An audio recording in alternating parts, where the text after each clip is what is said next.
ಜನರ ಸ್ಪಂದನ, ಸ್ವಯಂ ಸೇವಕರ ಭಾಗವಹಿಸುವಿಕೆ ಗಣವೇಶದಲ್ಲಿ ನಭೂತೋ ಅನ್ನೋ ರೀತಿಯಲ್ಲಿ ಅದು ವ್ಯಕ್ತ ಆಗ್ತಾ ಇದೆ. ಯಾಕೆಂದ್ರೆ 100 ವರ್ಷದ ಆ ತಪಸ್ಸಿದೆ, ಸಾಧನೆ ಇದೆ. ಹಾಗಾಗಿ RSS ಸೂರ್ಯನಂತೆ ಪ್ರಕಾಶಮಾನವಾಗ್ತಿರುವಂತ ಒಂದು ಸಂಘಟನೆ.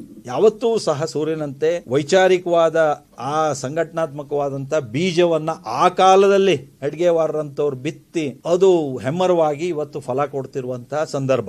ಹಾಗಾಗಿ RSS ಇದುವರೆಗೂ ಯಾರನ್ನೂ ಸಹ ದ್ವೇಷಿಸಿಲ್ಲ, ಯಾರನ್ನೂ ಯಾವುದೇ ರೀತಿ ತಾರತಮ್ಯ ಭೇದ ಭಾವ ಮಾಡಿಲ್ಲ.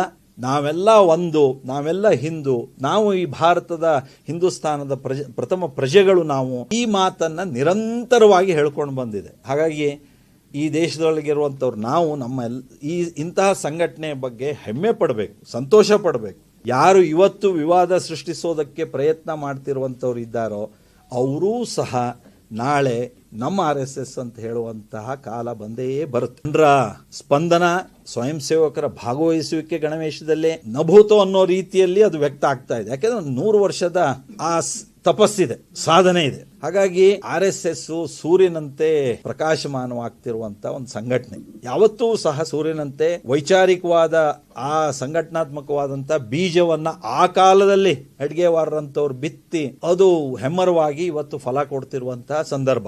ಹಾಗಾಗಿ RSS ಇದುವರೆಗೂ ಯಾರನ್ನೂ ಸಹ ದ್ವೇಷಿಸಿಲ್ಲ, ಯಾರನ್ನೂ ಯಾವುದೇ ರೀತಿ ತಾರತಮ್ಯ ಭೇದ ಭಾವ ಮಾಡಿಲ್ಲ.